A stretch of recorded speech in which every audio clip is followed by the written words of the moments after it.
And we will not come up. Okay, verse 15. And Moses was very wroth, and said unto the Lord, Restrike not thou your outbreak, there have I never heard one of them. Okay, verse 16. And Moses said unto Korah, Be thou and all thy company before the Lord, thou and they, and Aaron tomorrow. Verse 17. And they every man his censer, and put incense in them, and bring it before the Lord, every man his censer, 250 censers, thou also and Aaron, each of you. Verse 18. And they took every man his censer, and put fire in them, and laid incense thereon, and stood in the door of the tabernacle of the congregation with Moses and Aaron. Verse 19. And Korah gathered all the congregation together them unto the door of the tabernacle of the congregation, and the glory of the Lord appeared on the door of the congregation. Verse 20. And the Lord spake unto Moses and unto Aaron, saying, 21. Separate yourself from among this congregation, and not exclude them in common. Okay, verse 22. And they fell upon their faces and said, O God, the God of the spirits of all flesh, shall one man sin, and wilt thou be wroth with all the congregation? Verse 23. And the Lord spake unto Moses, saying, 24. Speak unto the congregation, saying, Get you up from about the tabernacle of Korah, Dathan and Abiram. 25. And Moses was up after Dathan and Abiram, and the elders of Israel followed him. Okay, 26.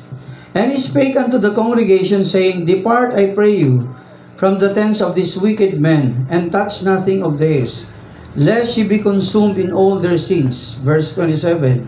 So they got up from the tabernacle of Korah, Dathan and Abiram, on every side, and they called them out and stood before the Lord, and their wives and their sons to their children.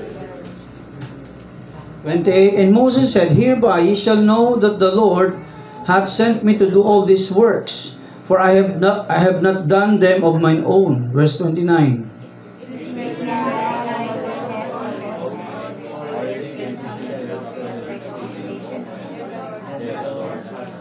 Verse 30. But if the Lord make a new thing, and the earth open her mouth, and swallow them up with all that appertain unto them, and they go down quick into the pit, then ye shall understand that these men have provoked the Lord. Verse 31. And it came to us, as he had made an end of speaking all these words, that the ground lay asunder that was under them. Okay, verse 32. And the earth, sabay-sabay po tayo, ready, read. And the earth opened her mouth, and swallowed them up, and their houses, and all the men that appeared unto Korah, and all their goods. Sa wikang Tagalog, basahin po natin yung 32 Tagalog. Ready, read. At ibinuka ng lupa ang kanyang bibig, at nilamon sila, at ang kanilang mga sangbahayan, at ang lahat ng lalaki na naukol kay Kore, at lahat ng kaniyang pag-aari. So tayo po ay pagpalain natin paano visited. Ayan. Makikita natin dito mga kapatid sa mga talatang ito na mayroong isang tao na sa angkan ni Levi. Kasi sa angkan ni Levi, mga kapatid, diyan po kinukuha yung mga magpapare, mga magiging saserdote. Pag sinabi nating saserdote, high priest, at yung mga ordinaryong pare. Sa linya ni Levi, si Levi ay isa sa anak na lalaki ni Israel o ni Jacob, kasi 12 lalaking anak niya, isa ron si Levi. So yung 11, hindi ka pwedeng kumuha ng pare doon, kundi doon lang sa anak niyang lahi ni Levi. So actually si Moses, Aaron, magkapatid yan. Si Miriam, yung ate nila. Si Aaron, kinuha ng Panginoong high priest, tama? Si Moses naman, patriarka para mag-lead sa Israel. Okay, meron po ditong isang lahi na nagngangalang sa lahi ni Levi na nagngangalang Korah. Si Korah po ay lalaki ha, akala natin babae. Okay, so basahin ko lang po ito. Ang nangyari rito mga kapatid, sa verse 19, sabi rito, at pinasa ni Kore o ni Korah ang buong kapisanan laban sa kanila sa pintuan ng tabernakulo ng kapisanan at kalwalatian ng Panginoon at lumitaw sa buong kapisanan. So itong si Korah, parang nagmataas kay Moses, kay Aaron. Ang sabi ni Korah dito, bakit? Kayo lang ba ang papakinggan ng Diyos at hindi kami? Umakinig po mga kapatid. Nung panahon na ito mga kapatid, si Aaron ang high priest, saserdote, pinakamataas na pari nung time na yon. Si Moses yung kanyang kapatid, siya naman ang patriarka o leader ng Israelita. Sino ba talagang kinakausap ng Panginoon? Number 1, yung leader syempre. Kasi ang Panginoon kinakausap talaga si Moses At nung si Aaron ay naging pare, mga kapatid, naging saserdote, every time nakakausapin ng Panginoon si Moses, kinakausap niya rin si Aaron. Dito sa time na ito, sabay silang kinausap ng Panginoon. Dahil nga mga kapatid, ang Israelita sa pangunguna mga kapatid ni Korah ay nagre-rebelde kay Moses, kay Aaron at siyempre sa ating Panginoon. Okay, so sabi nga rito ulitin ko lang po, Sabi rito ni Korah, basahin ko po itong Tagalog. At sinabi ni Moses kay Korah, dingkin ninyo ngayon kayong mga anak ni Levi, kasi nga ito, kinakalaban nila si Moses, kinakalaban nila si Aaron. Nakuha niyo po mga kapatid? At kinausap si Moses at si Levi ay si Aaron ng ating Panginoon. Ipatawag si Korah. At yung kanyang lahi, ibig sabihin lahi niya. Mamaya malalaman natin kung ano nangyari para maliwanag. Okay, sabi rito sa verse 9, mga kapatid. Tagalogin ko na, minumunting bagay pa ba ninyo na kayo ibinukod ng Diyos ng Israel sa kapisanan ng Israel upang ilapit niya kayo sa Kanya, upang gawin ninyo ang paglilingkod sa tabernakulo ng Panginoon at upang kayo tumayo sa harapan ng kapisanan ng mga ngasiwa. So, kini-question niya si Moses at si Aaron ni Korah. Nagtawag pa nga siya rito, may mga kasama pa siyang iba Okay, sabi rito sa verse 10, at inilapit kanya 10 ng lahat ng iyong mga kapatid na mga anak ni Levi. At hangarin din naman ninyo ang pagkakasaserdote. Abay itong si Korah, hinahangad niya na maging saserdote, mataas na pare. Pero pangit yung kanyang kondisyon ng puso. Gusto niyang lumaban kay Aaron at gusto niyang lumaban o magrebelde kay Moses. Okay, verse 11. Kaya't ikaw at ang iyong buong patpulutong ay napipisan laban sa Panginoon. So, nandamay pa siya ng iba. Hindi lang siyang umaklas, hindi lang siya nagrebelde. Abay, tumawag pa siya ng kaaliyansa niya. Sabi diyan, ano nga't siya ay inyong inapusala. Okay, verse 11. Right, At ipinatawag ni Moses si Dathan at si Abiram na mga anak ni Eliab at kanilang sinabi, hindi kami sasampa. Okay, 13. Munting bagay pa ba na kami ay inyong pinasampa sa isang lupain na binubukala ng gatas at ng pulot upang kami patayin sa ilang, kundi napapanginoon ka pa man din sa amin. So, ang sabi nila Dathan, nila Korah, pambira, nung tayo ay lumabas sa Egypt, ang pangako nyo sa amin, dadaling nyo kami sa matabang lupa, na kung saan nandun yung gatas, siyempre mga pastulan, mga gatas ng hayop, iba baka at iba pa, at sabi nyo dun maraming pulot. Papatay nyo lang ba kami sa disyerto? Di ba naalala nyo sila lumabas sa Egypt? Ano nangyari doon mga kapatid? Di ba tinawid nila yung Red Sea? Maikling kwento mga kapatid. Walang ibang daan, dagat sa harapan, Red Sea yan. Ito ay, actually ang Red Sea pala, sorry tama ba? Correct me if I'm wrong. Ang Red Sea hindi naman talaga hindi naman talaga dagat, tinawag lang na Red Sea. Pero yung po ay malaking lawa. Malaking lawa. Okay, so ano nangyari, pastor? So sa kaliwa sa kanan, may mga bundok. Sa likod, yun yung mga Egyptians, sinahabol sila para pabalikin sila ng Egypt. Para gawin silang uling alipin. O ano nangyari, pastor? Sabi ni Moses, anong merong katungkod? O iunat mo. So sa madaling salita, nakadaan sila sa Red Sea na hindi nababasa. Hinati ng Panginoon yung Red Sea. Umangat yung tubig, mga kapatid. Natuyo ito, nakadaan sila. Parang kalsada bang tuyo na nakadaan silang pagano. Abay sila pero yung kanyang mga sundalo humabol. Pagdating ng kalagitnaan, mga kapatid, nung ubos na lahat ng sundalo, nakatawid na sa gitna pa lang Samantalang Israel, nakatawid na rin sa kabilang pangpang. Binalik ng Panginoon mga kapatid yung tubig. At lahat ng sundalo na humabol, pati mga kabayo nila na humabol, lahat po yun ay namatay at nalunod. At yun po ay pinatunayan ng history kahit ngayon. Na marami silang nakuha ng mga gulong ng mga kabayo, paano mga kabayo, sapatos ng kabayo, yung mga ginamit ng mga sundalo na yari sa ginto. Sa history, hanapin nyo sa ano. Hanapin nyo yung story yung pagtawid, no, passing by the Red Sea. Ano yun po yung documentary doon. Okay. So sabi ni, bakit? Kailan ba ang tinawag na magpapare, magiging saserdote ng ating Panginoon? Hindi rin ba kami? Okay, sabi dyan sa verse 14, bukod dito, hindi mo kami dinala sa isang lupain na binubukalan ng gatas at pulot. Sabi mo, sa matabang lupa, sabi mo maraming bakahan. Sabi mo maraming honey ron, mga kapatid. Pero pagdating dito, kami? Gutom kami, uho kami, wala kaming makain. Pero hindi naman sila pinabayaan ng Panginoon actually. Hindi sila pinabayaan. Sabi dito, dudukutin mo ba ang mga mata ng mga taong ito? Hindi kami sasampa, hindi kami sasama, hindi kami susunod. Okay, sabi ni Korah. Sabi dito sa 15. Sabi dito, at si Moses ay nag-init na mainam. Nagalit si Moses. Titigas ng ulo eh. At sinabi ng Panginoon, huwag mong pagpitaganan ang kanilang handog. Ako hindi kumuha ng isang asno sa kanila, ni gumawa ng masama sa kanino man sa kanila. Okay, verse 16. At sinabi ni Moses ay Korah, humarap ka at ang iyong buong kapisanan sa Panginoon, ikaw at sila at si Aaron bukas. So pinatawag ni Moses yung lahi ni Korah, pinatawag. O bukas magharap-harap tayo. Okay, verse 17. Sabi dito, at kumuha ang bawat isa ng kanyang suuban. Yung sulo, no? Tama, yung censer, no? Yung censer kasi ginagamit ng pari yan. Yung usok ba ng mga kamanyang at iba pa. At lagyan ninyo ng kamangyan yan. At dalhin ninyo sa harap ng Panginoon sa bawat isa'y magdala ng kanyang suuban na 250 suuban. Ikaw naman at si Aaron, bawat isa sa inyo may kanyang suuban.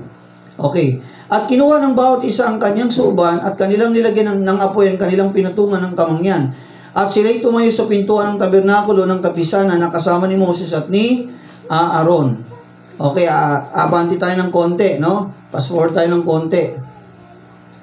Dito tayo sa verse 20. At sinalita ng Panginoon kay Moses at kay Aaron na sinabi, no? Humiwalay kayo sa gitna ng kapisanang ito upang aking lipulin sila sa isang sandali. Tandaan, lumalaban si Korah at ang kanyang mga kasama kay Moses na leader. No, nagre-rebelde sila. Ano pa? Ganun din kay Aaron. So sabi nung Panginoon, kinabukasan nung sila natipon, humiwalay kayo sa kanila so may space sa gitna. Nandyan sila Korah, yung kanyang mga anak, lahi niya, nandyan lahat. Pari-ari-arian nila nandyan kasi nandun yung nila, tent lang nila eh. At ito, nasa gitna. Ano nangyari sa verse 22? At sila'y nagpatira pa at nagsabi, O Diyos na Diyos ng mga diwa ng lahat ng laman, sa pagkakasala ba ng isang tao ay magagalit ka sa buong kapisanan? Abay si Moses nakiusap sa Panginoon, isa nagkasala. Lilipulin mo ba lang lahat? Okay, sa verse 23, at sinilita ng Panginoon kay Moses, sinabi, 24, salitain mo sa kapisanan na iyong sabihin, lumayo kayo sa palibot ng tabernakulo ni Kore, ni Datan at ni Abiram. So hindi lang si Kore, kasama ron si Datan at si Abiram. Okay, 26, at si Moses ay tumayo at naparoon kay Datan at kay Abiram, at ang mga matanda sa Israel ay sumunod sa kanya. So yung iba sumunod kay Moses, yung iba nagmatigas, nandun yung iba. No, sa panig nila Korah at nila Datan. At sinalita ni Moses sa kapisanan na sinabi, magsilayo kayo, isinasamo ko sa inyo sa mga tolda ng masasamang taong ito, huwag kayong humipo ng anumang bagay nila, baka kayo'y mamatay sa lahat ng kanilang kasalanan. Okay, sumunod na talata, verse 27, gayon sila nagsilayo sa tabernakulo ni Kore at ni Datan at ni Abiram sa lahat ng dako, at si Datan at si Abiram ay nagsilabas at nagsitayo sa pintuan ng kanilang mga tolda at ang kanilang mga asawa at kanilang mga anak at ang kanilang mga bata. So yung hindi madadamay, umalis kila Korah, kila Datan tsaka kay Abiram. Nakuha nyo? Lumapit tong kila Moses kay Aaron. Ang lumabas sa pinto, sino? Yung si Korah, yung kanyang mga anak at lahi niya, si Datan, ganun din yung kanyang pamilya, lahi niya, at si Abiram, yung kanyang pamilya at lahi niya. Okay. Pagkatapos ng mga kapatid sa verse 28, at sinabi ni Moses dito ninyo makikilala na ako'y sinugo ng Panginoon na gawin ang lahat ng mga gawang ito sapagat hindi kinatha ng aking sariling pag-iisip. Kasi itong si Korah, si Datan, si Abiram, ang ano nila, ikaw lang naman nagsasabi sa amin eh. Hindi naman ito kalooban ng Diyos. Kung ikaw leader, hindi rin ba pwede maging leader kami? Kung si Aaron pare, hindi rin ba kami pwede maging saserdote at pare?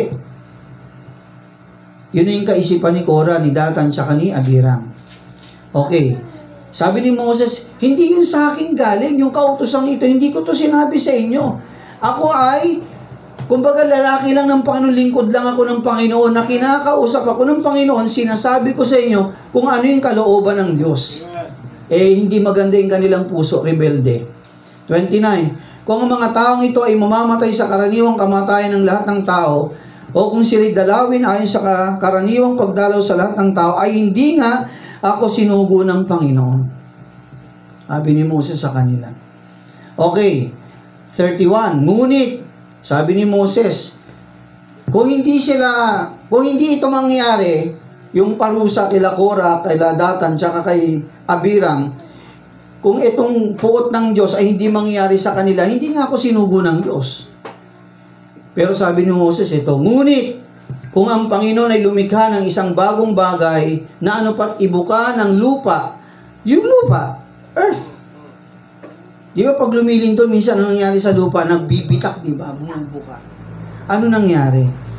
Na ano pat ibuka ng lupa ang kanyang bibig at sila'y lamunin, 10 ng buong nauukol sa kanila, ibig sabihin kasama lahi nila, at sila'y ibabang mga buhay sa syol, doon sa bitak ng lupa, mahulog sila, kainin sila ng lupa, ay inyong ang mapagkikilala na minungkahi ng mga taong ito ang Panginoon. 31.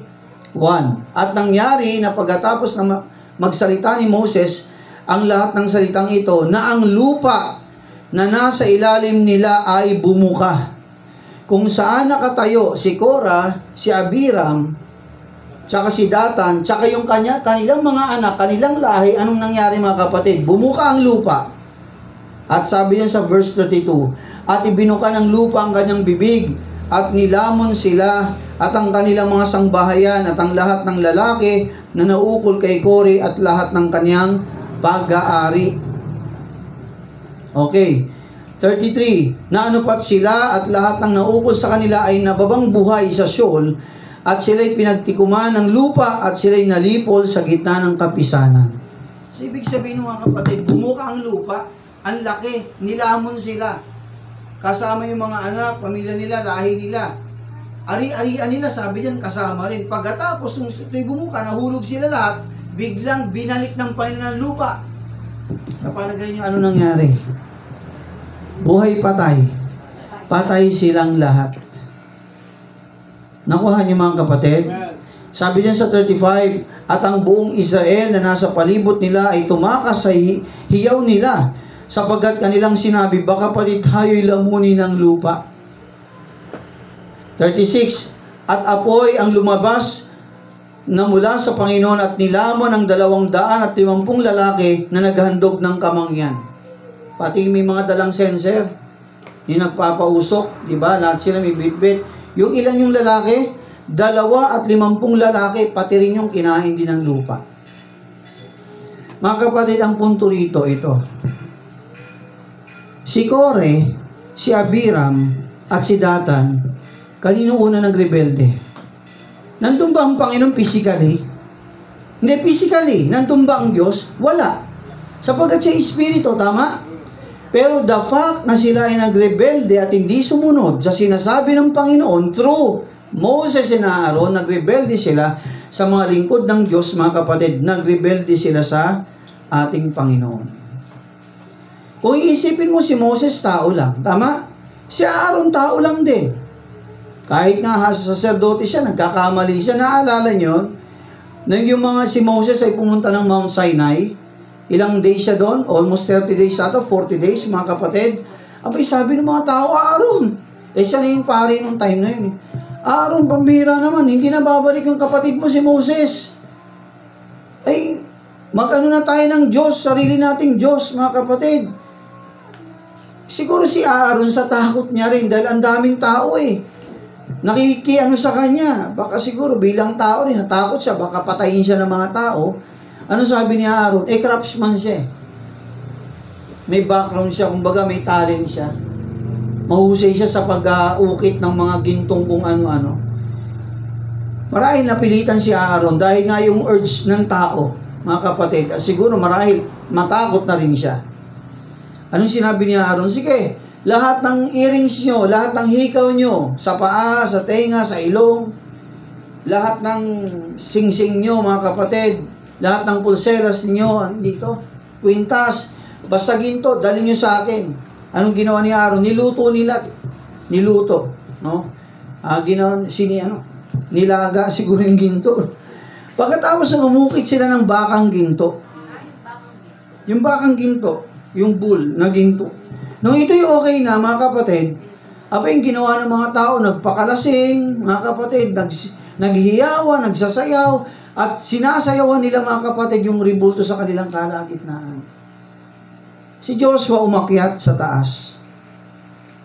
Sabi ni Moses, nung tapos siyang kausapin ng Panginoon, Joshua, ano yun? Anong meron sa baba? Sabi ni Joshua, marahil, ano po yun? Kasiyahan po ata. Parang gano'n. Pero sabi ni Moses, hindi. May ginagawa silang kabalbalan.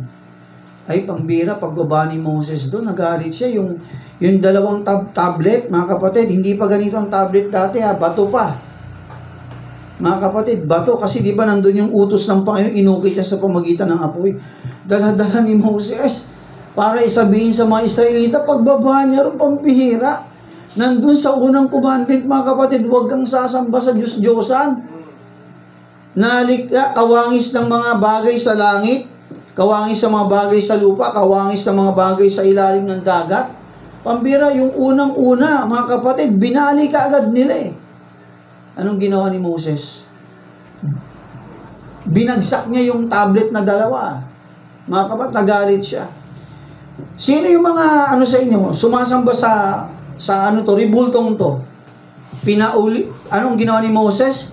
Pinaluto ulit, pinapowder yung bakang ginto. Pinowderize.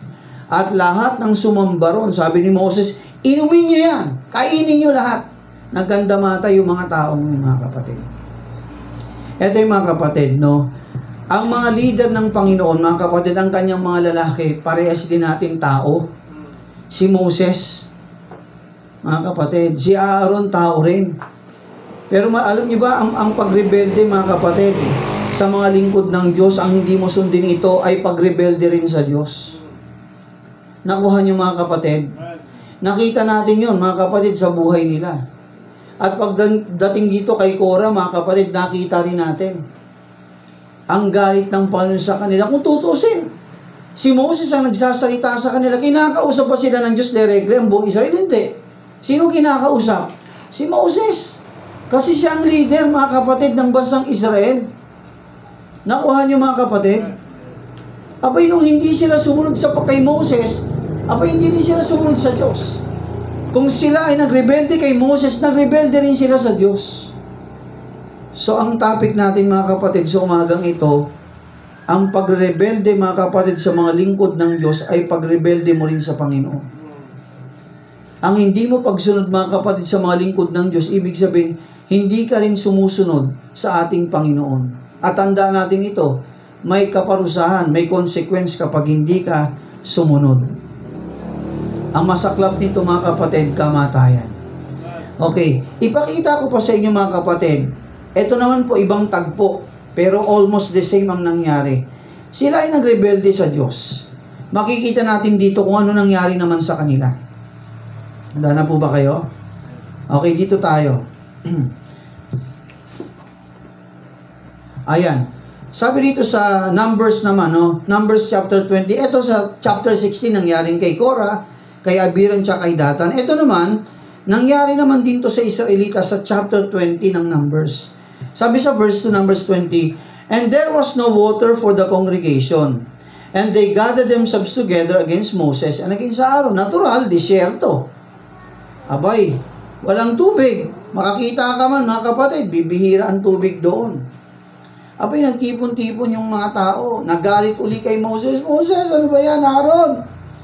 Against lumaban sila. Nagalit sila kay Moses at Aaron. At walang tubig na maipon ang kapisanan, yung katipunan ng mga Israelita, at sila'y nagpulong laban kay Moses. Nagkaisa sila, ano ba to? Labanan na natin si Moses, ganito, ganyan, si Aaron. Laban kay Moses at laban kay Aaron. Verse 3, And the people chode with Moses, and spake, saying, Would God that we had died when our brethren died before the Lord? At sinisi ng bayan si Moses at nagsalita na sinabing, ibigin sana kami ng ganon din ba mangyayari sa amin sa chapter 16 na pinatay si Kore, si Abiram, tsaka si Datan? Kung sila'y pinatay ng Diyos, papatayin din ba kami? Teka, anong ginawa nila? Lumaban din sila kay Moses tsaka kay Aaron. Dahil lang sa tubig. Okay, ano nangyari? Okay, basahin natin to. Sabi ng Panginoon, Because she believed me not to sanctify me in the eyes of the children of Israel,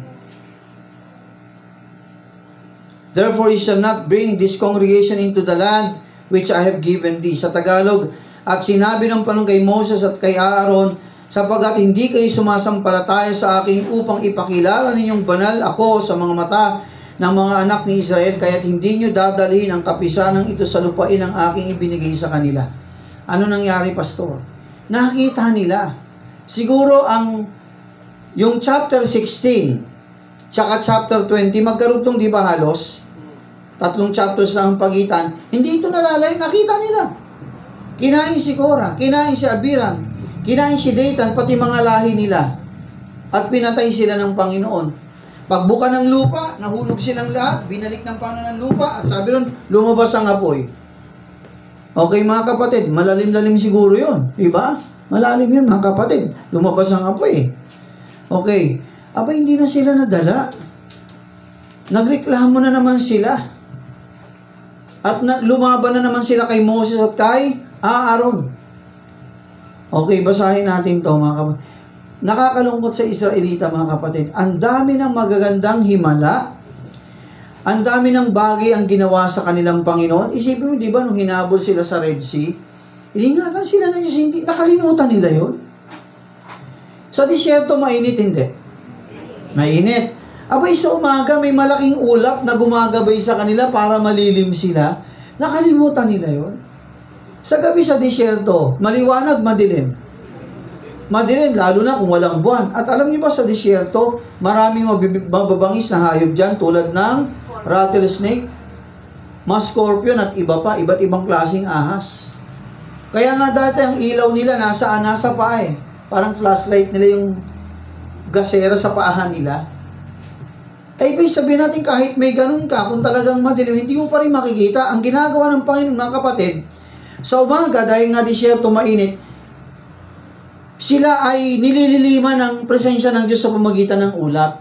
At sa gabi naman, sa kilagitan disyerto sa kanilang paglalakbay, apoy naman nasa taas nila, nagsisilbing liwanag sa kanilang daraanan. Nakalimutan ba nila yun? Nung walang pagkain, mga kapatid, pinadalan sila ng bread of heaven, bread from heaven, yung manna. Nung wala silang meat, pambira, puro mana na lang, wala bang karne? Nagpadala ang Diyos sa kanila ng pugo, mga pugo. Yung iba rin sa katakawan nila sa mana, sabi naman, kumuha lang kayo sapat sa isang araw. Yung iba hindi, pambira, ayuda to eh. Damihan na natin. Yung pang isang araw, sabi naman, hindi pwede, gawin natin pang 3. Siguro yung iba rin, pang 1 linggo na, baka bukas wala na namang mana eh. Alam nyo, pagkatapos nun, yung mga manang sobra-sobra na dapat, sabi ng Diyos, sa isang araw, sapat lang sa bawat tao. Yung ibang nag-imbak ng marami, kinabukasan, naging mga uod. Ang titigas ng ulo nila. Okay. Balik tayo dito. At sinabi ng Panginoon kay Moses at kay Aaron, sapagkat hindi kayo sumampalataya sa akin upang ipakilala ninyo na banal ako sa mga mata ng mga anak ng Israel, kahit hindi nyo dadali ng kapisanang ito sa lupain ng aking ibinigay sa kanila. Nandun pa lang sila sa disyerto. Wala pa sila sa lupang pangako sa promised land. Nakuha nyo? Kaya sa puot ng Diyos, puro kayo reklamo. Puro kayo rebelde kay Moses, kay Aaron, at nagre-rebelde kayo sa akin. Ang sabi ng Panginoon, kayo na mga 20 years old pataas, hindi kayo makakapasok sa lupang pangako. Eto mga reklamador na ito. Sa kabila ng nakita nilang kapangyarihan ng Diyos, sabi ng Panginoon sa kanila, walang makakapasok sa inyo. Yung mga reklamador. Okay, ano nangyari? Okay. So sabi ng Panginoon kay Moses, hindi ko na lahat ng talata pinakita para mabilis tayo.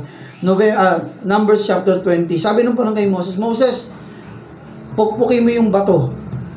May malaking bato ron eh. Sabi nito ni Moses, sa galit ni Moses, mga kapatid, sabi ng Panginoon, pag pinukpok mo yung malaking batong yan, lalabas siya na agos yung saga ng tubig. Makakainom lahat ng Israelita, makakainom din lahat ng kanilang baka at tupa. So sabi ng Panginoon Moses, isang pukpok lang. Lalabas na yung bato. Abay, sa galit ni Moses, pinupok niya ng dalawa, sa asal niya sa mga Israelita, mga rebelde. Lumabas ang tubig. Okay. At sabi rito, actually sa history, yung napanood ko sa National Geographic Channel, meron dong malaking bato na nahati sa gitna.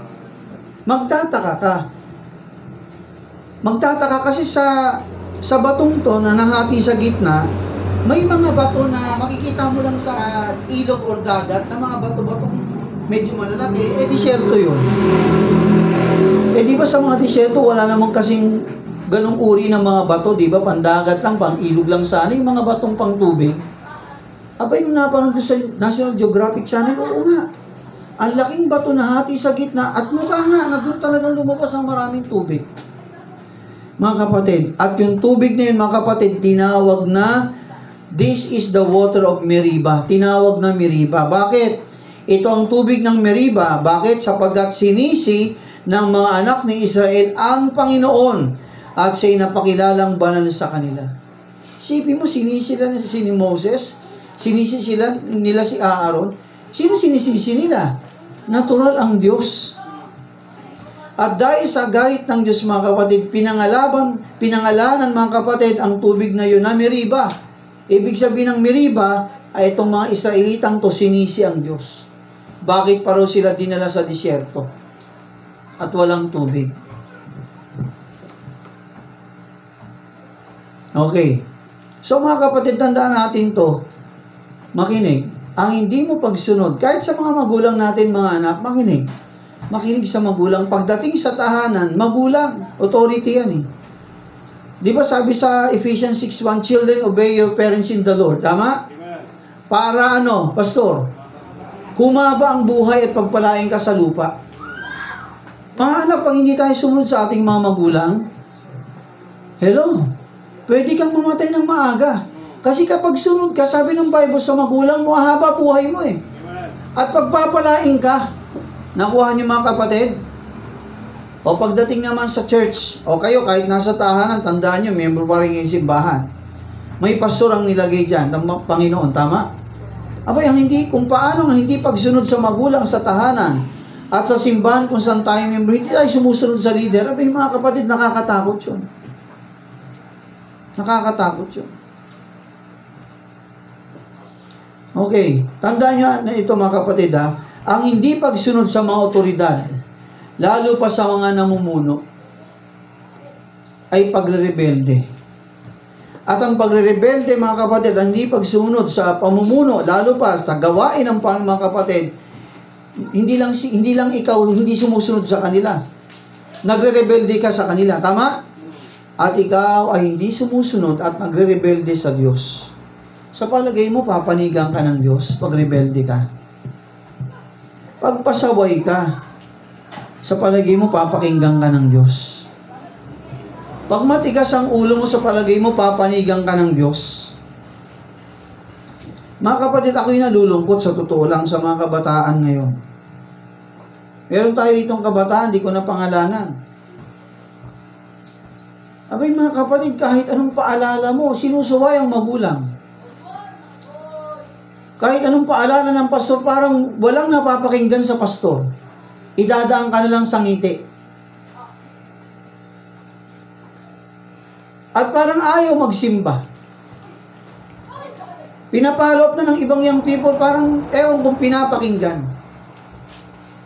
O tingnan mo, ilang taon pa lang may boyfriend na. At ewan ko nga kung nakipagtanang kasi pumunta sa bahay ng di ba? Tama ba? Lalaki Isipin mo yung sakit na dulot nun sa puso ng magulang mo.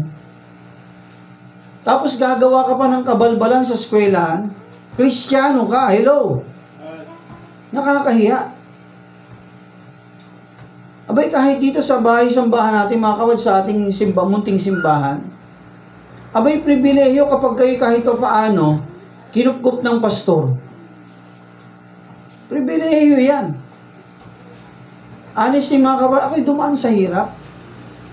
Dil-dil ng asin, ulam, tubig lang na may asin, kape, asukal. Minsan, wala talaga. Walang gabihan, walang almusal, papasok ka sa school. Sakit ng tiyan mo, naranasan namin yung mga kapatid. Sanay kami sa hirap. Kaya sa mga mga kapatid, hindi ko naalala na naglugaw yung mga yan sa biyaya ng Diyos. Hindi ko naalala yung aking mga anak, maghapon hindi kami kumain. Kayo ba naranasan nyo, maghapon hindi kayo pinakain ng Panginoon at biniyayaan? Mga kapatid, kasi ako bilang tatay na galing na ron, hindi pa kami nung Kristyano ayoko nandong idaan yung mga anak ko. At kung sakasakaling halimbawa, may kupkupin ng young people sa simbahan, may privilege yan. Mahal ka ng pastor mo, amen? At kami bilang tumatay yung magulang, ayaw namin na kayo'y mapahamak. Abay, nakakalungkot, may kabataang kinupkup na ng pastor Mas matigas pa ulo ng kabataang to sa pastor. Marason, maraming alibis, maraming dahilan. Tapos ang masaklap nito, pambila, lulutuan ka ng pastor, hahatiran ka ng pagkain sa school, hindi ka pa nahihiya.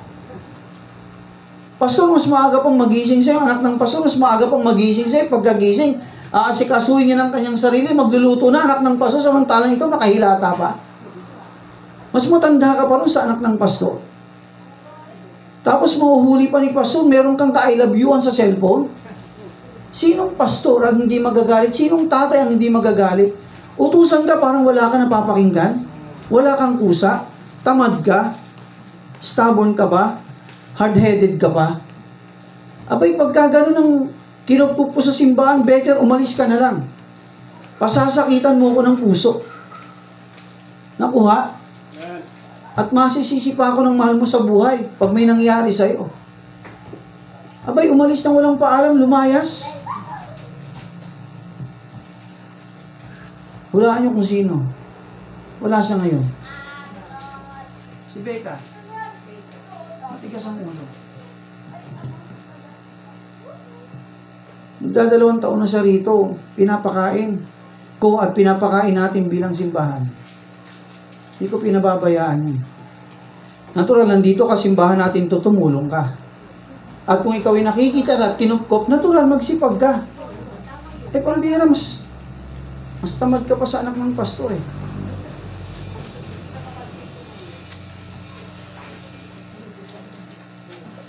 Mga kapatid, listen. Sa mga magulang nyo, igalang yung mga magulang nyo. Amen? Amen.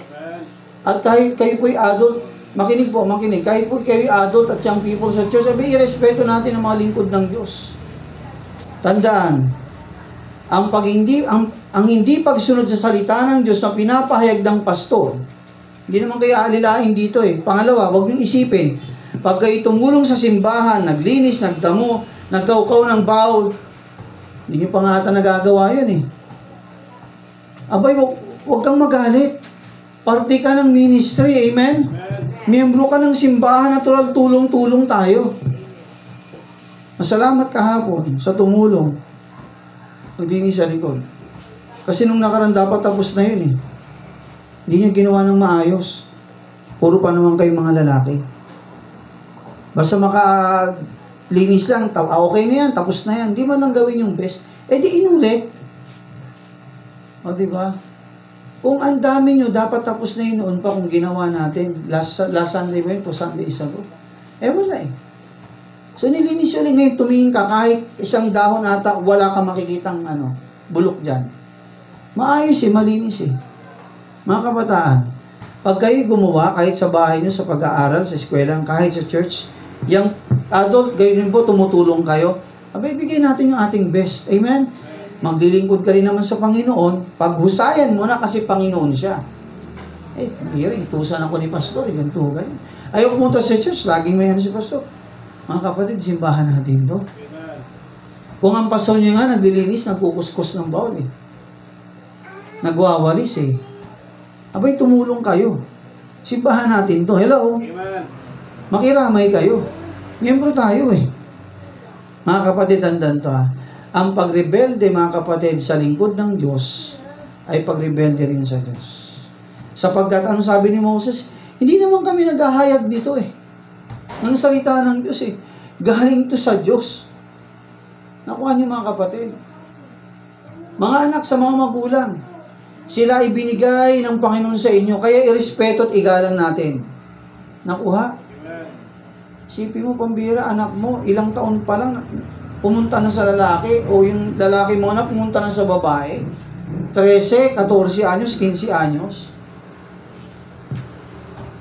Pambira, anong buhay ang ibubuhay nila?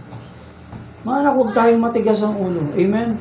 Huwag tayong hard-headed, huwag tayong stubborn. Mamamatay kayo na, baka mas mamatay pa kayo ng maaga kaysa sa magulang nyo. At pag gano'n ng anak, wala kang mararating anak.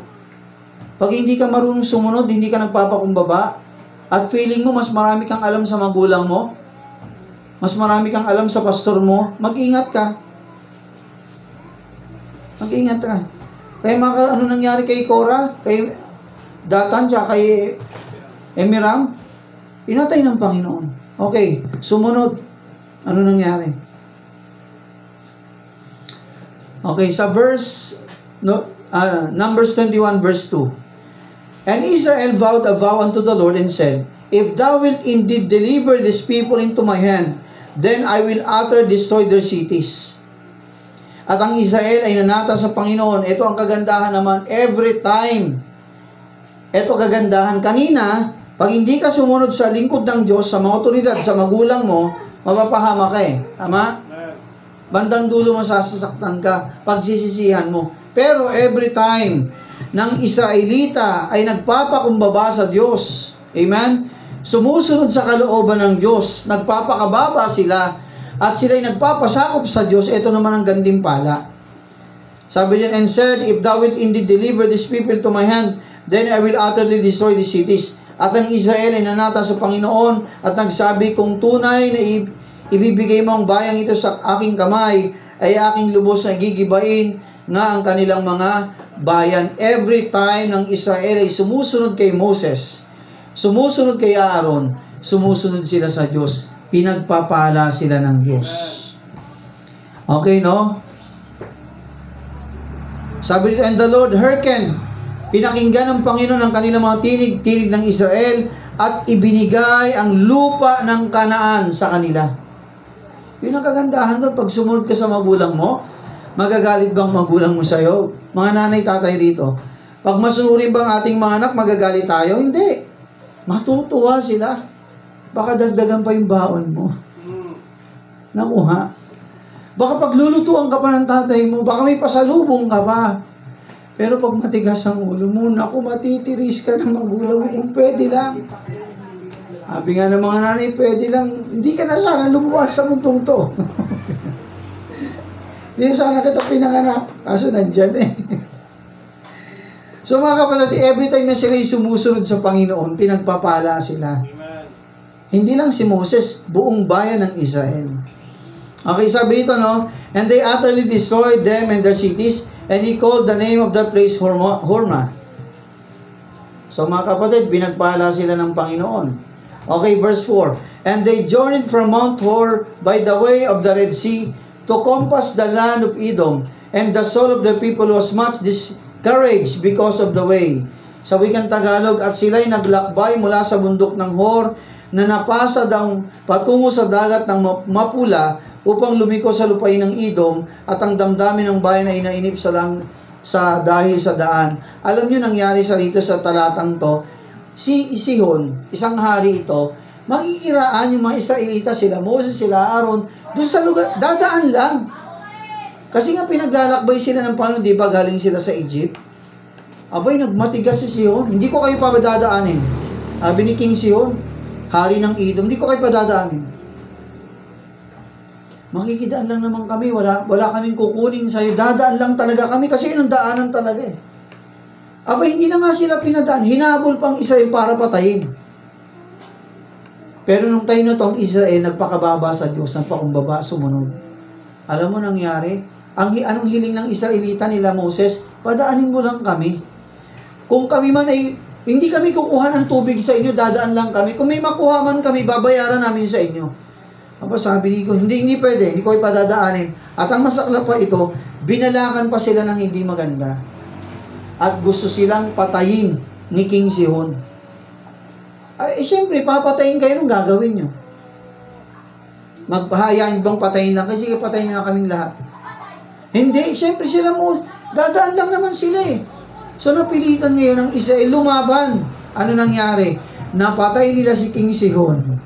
At yung lupain ni King Sihon, di ba, dadaan lang sila, nasakop nila, nakuha pa nila yung lupa ni King Sihon. Oh, bakit, Pastor? Sumunod sila. Nakikiusap lang sila. Ang damo ni King Sihon, papatayin pa sila.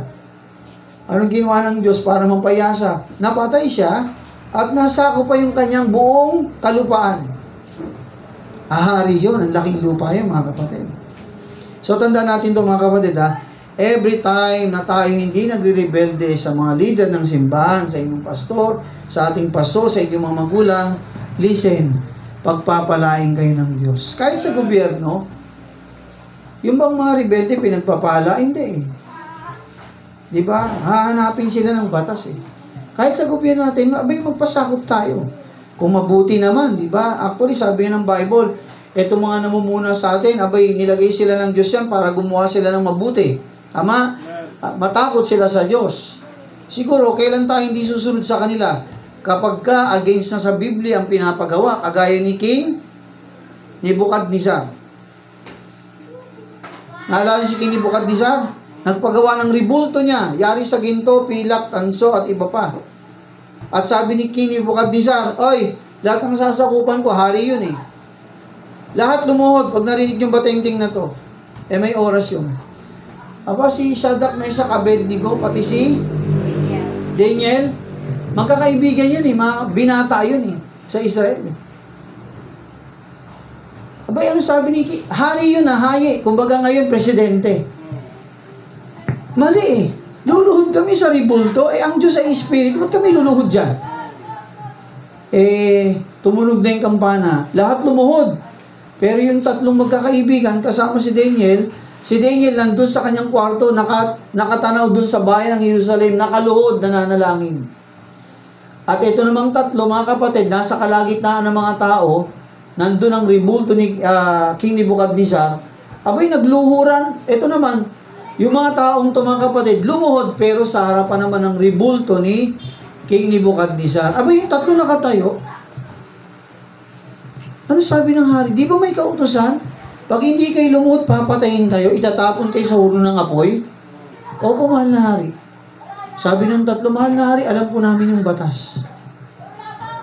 Nagsalita ulit yung tatlo, mahal na hari, hindi man kami iligtas ng aming Diyos sa hurno ng apoy, hindi pa rin po kami susunod sa inyo. Kasi laban nyo sa salita ng Diyos, di ba? Gumawa ka ng ribulto at lumuhod ka sa ribulto. Sana yun sa harapan ng Diyos eh. Anong ginawa? Titigas ang ulo nyo ha? Ano sabi ng tatlong magkakaibigan? Ni Shadrach, Meshach, Abednego? Hindi man kami iligtas ng aming Diyos, ang Diyos ng Israel. Hindi pa rin po kami lulod sa ribulto nyo, mahal na hari. May batas. Ang sino mang hindi sumunod, gumawa ang batas, mga kapatid. Tinatakan ng hari, sinalyuhan. Ang hindi sumunod, papatayin, igagatong sa hurno ng apoy, sa chimney, malaki. So yung tatlo, hinuli. Tinapon dun sa hurno. Alam mo yung kung kayo ay nagbe-bakery, di ba may lutuan ng tinapay? Pugon. Oo, yung pugon. Malaking malaki. Tapos sabi ron ito ay pinaapoyan ng napakainit na apoy. At tinapon doon yung tatlo. Ano sabi ng tatlo? Sumunod man kami o hindi?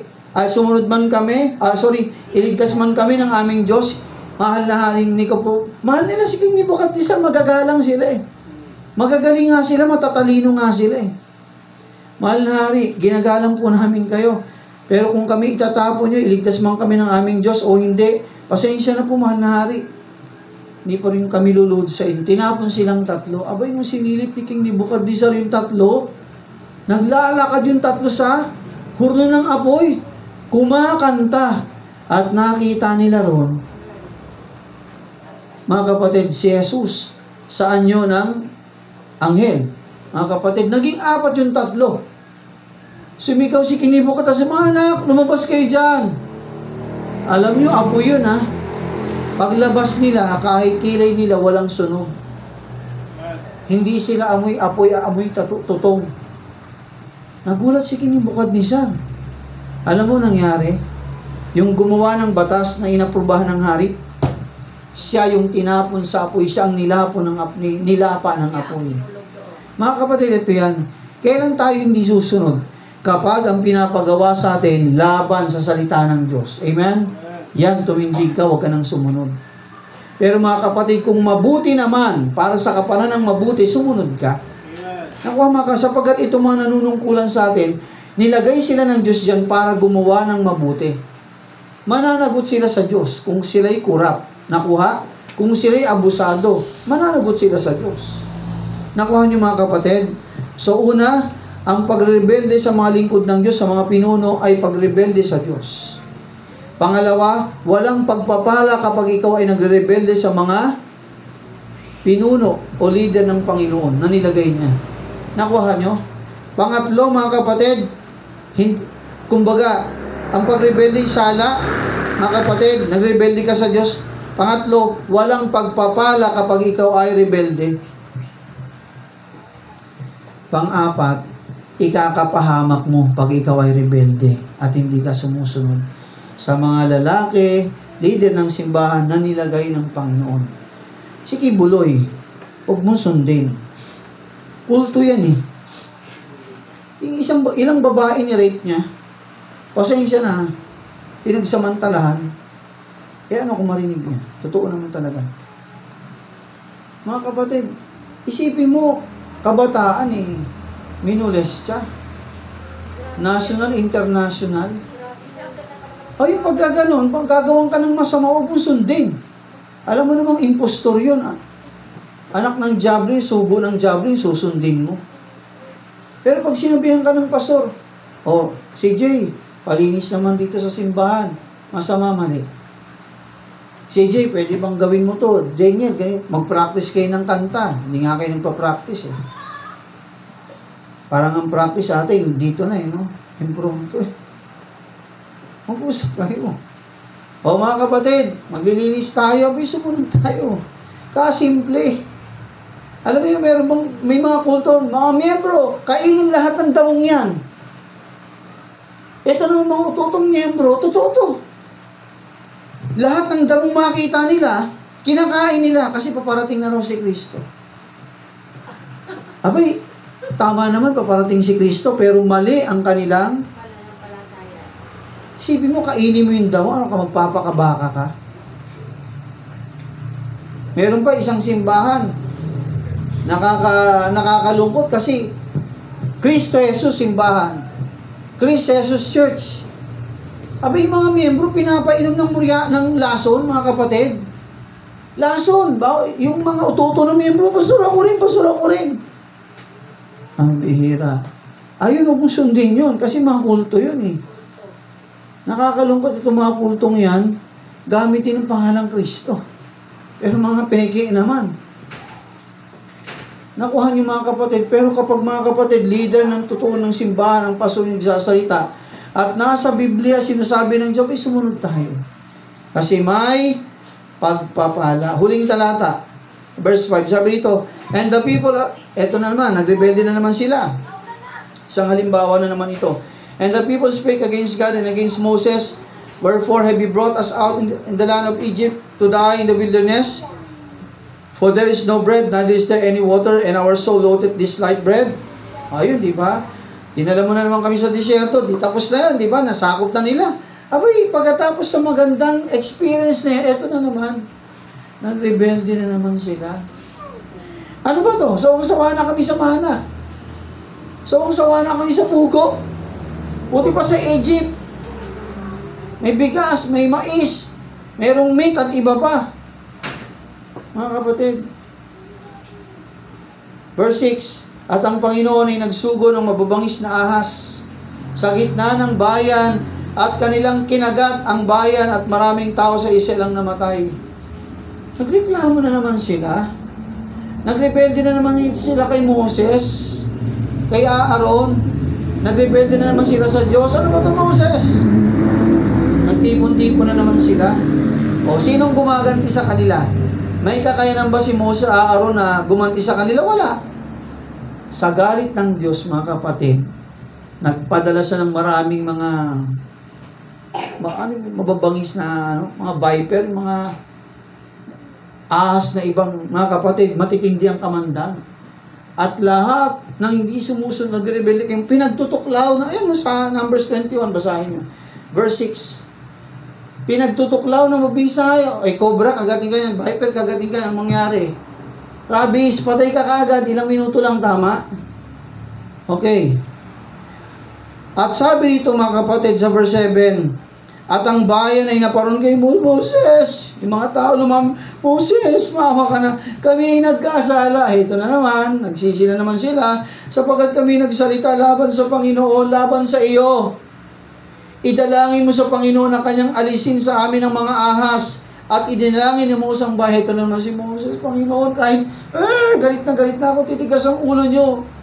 Nagmakaawa na naman sa Panginoon, Panginoon, mahabag po kayo sa bayang Israel, marami nang namatay dahil sa kagat ng ahas. Hello, Panginoon, naawa kayo sa amin. Nakinig na naman ang Diyos sa dalangin ni Moses. At anong sabi ng Panginoon kay Moses? At sinabi ng Panginoon kay Moses, gumawa ka ng isang mabagsik na ahas at ipatong mo ito sa isang tikin. At mangyayari na bawat taong makagat ay mabubuhay pag tumingin doon. So, anong ginawa ni Moses, mga kapatid? Sabi naman, gumawa ka ng ahas, yari sa tanso. Yung tanso, gumawa ka ng ahas, yari sa tanso. Tapos, yung nakikita niyo yung ng Mercury, parang may tungkod, tas may ahas. Yung sa Mercury, ayun. Yun ang ginawa ni Moses. At sabi ron, sino man ang tumingin sa tansong ahas na yun, na nakagat ng ahas, ay hindi na aapektuhan ng kamandan, maliligtas sila.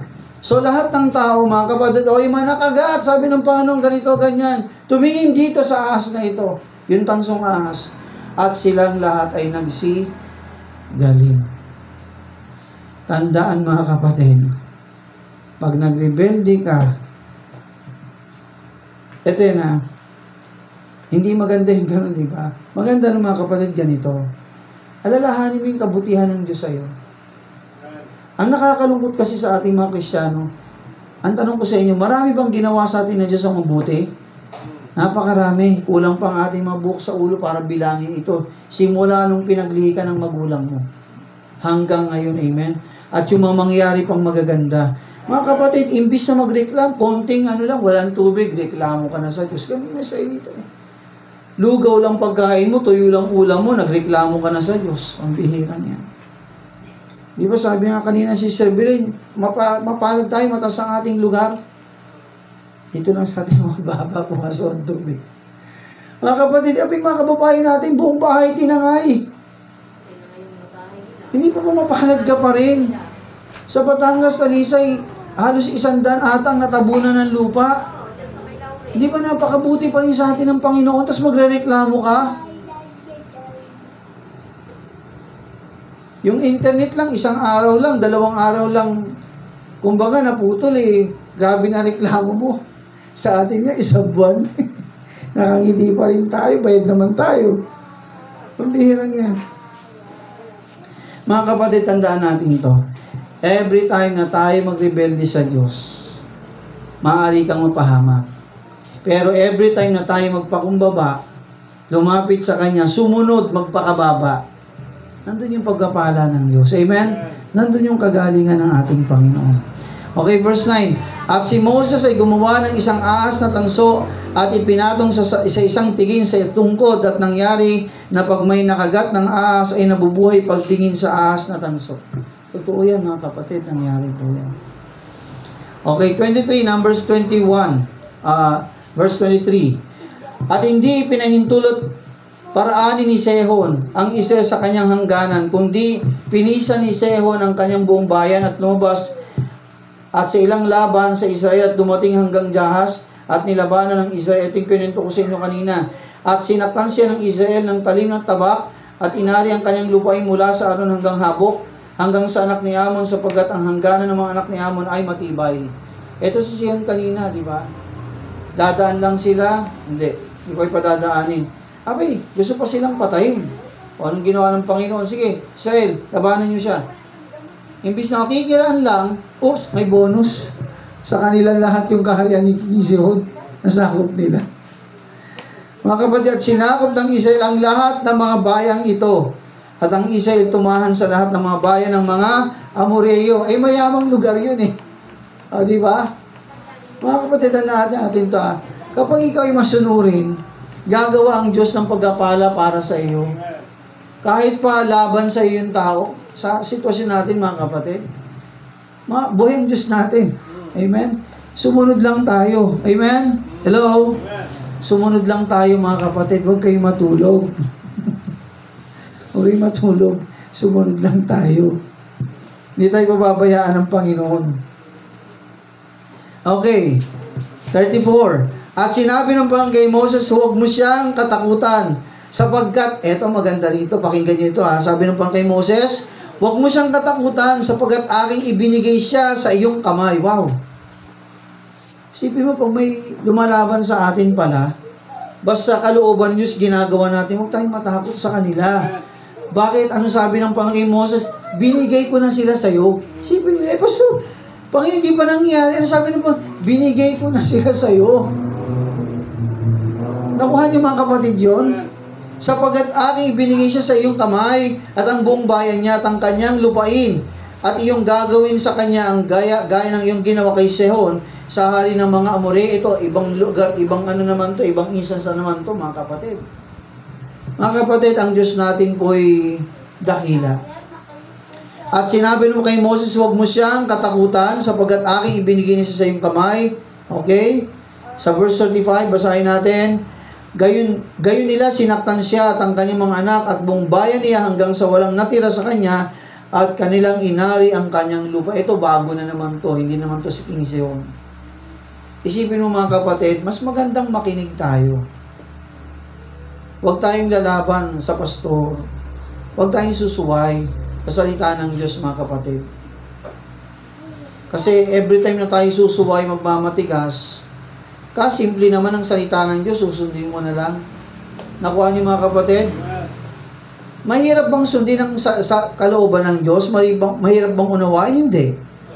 Ang problema sa atin kasi, yung puso natin minsan, nakuha niyo mga kapatid, pag sinabi ng Diyos, mag-soul winning, dumalo ng pananambahan, dumalo ka, kasimple lang naman eh. Huwag ka na magdahilan pa. Gusto mong pagpalain ka ng Diyos o ayaw mo? May pagpapala sa pagsunod. Amen?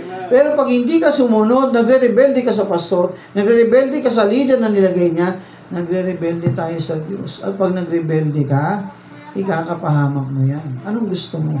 Susunod ka na lang kasimple o may mangyari pa sa hindi maganda? Nakuha niyo mga kapatid, tingnan mo, sumunod sila. May blessing eh. Nasakop nila yung mga bayan ni King Sihon. Mga bayan ng Edomites. Hanggang nakarating sila ng Kanaan, yung mga hindi nagrereklamo, yung mga masunurin, sila ang nakapasok doon.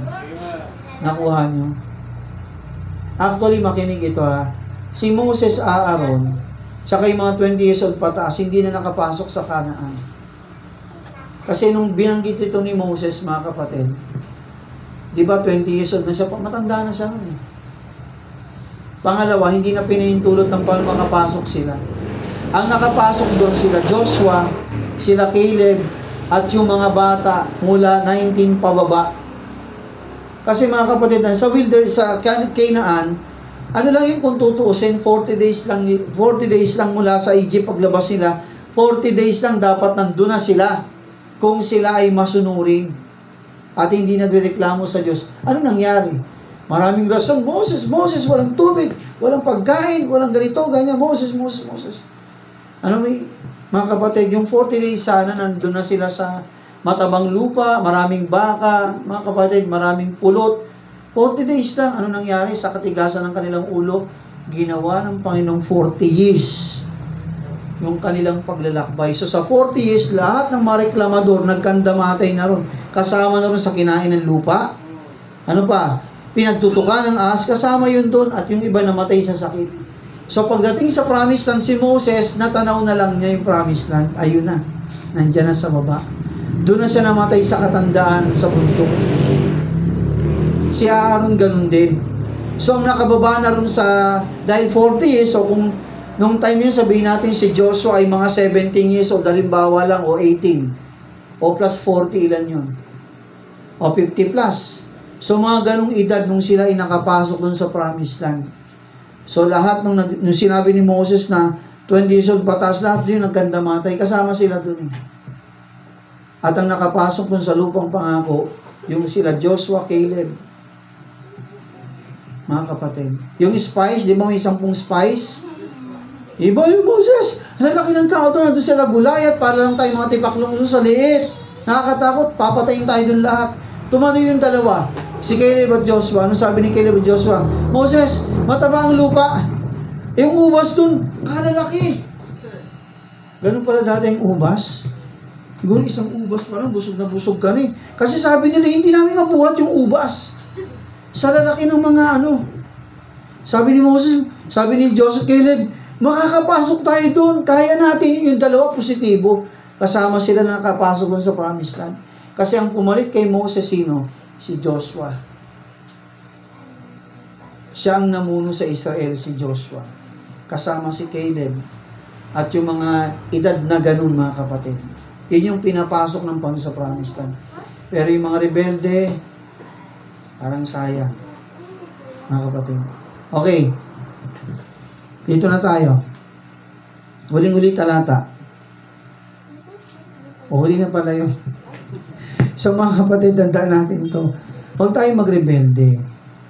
Tandaan niyo ito mga kapatid. Kahit dito sa church, mga kapatid, bagaman tayo hindi pa ganun kalaking simbahan, napakaraming membro, hindi pa. Sumunod ka lang. Amen. Wala namang sinasabi sa amin ng Panginoon galing sa Biblia na hindi makakabuti sa inyo. Nakikinig ba kayo, young people?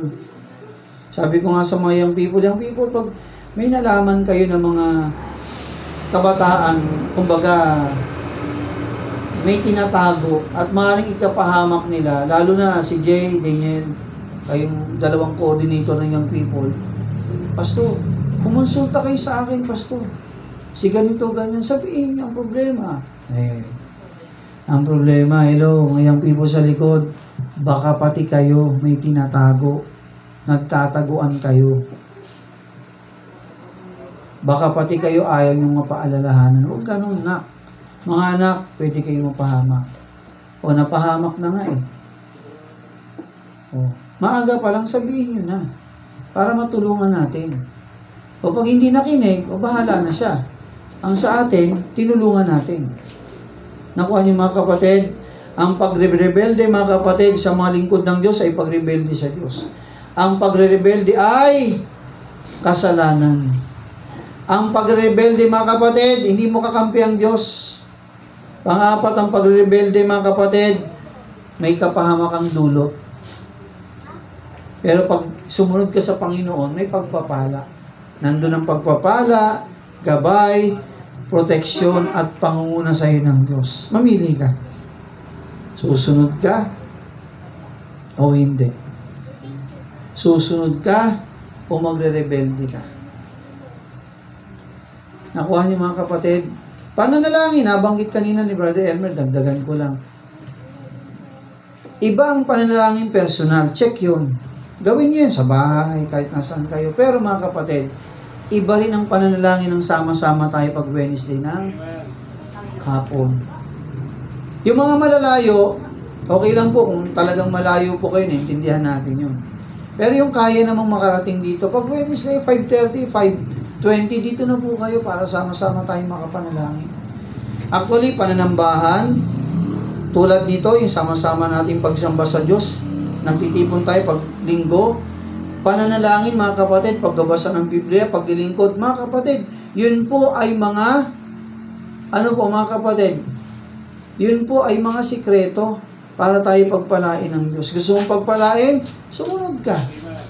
Masama bang sumunod? Napakahirap sa'yo. Ang problema, yung puso mo.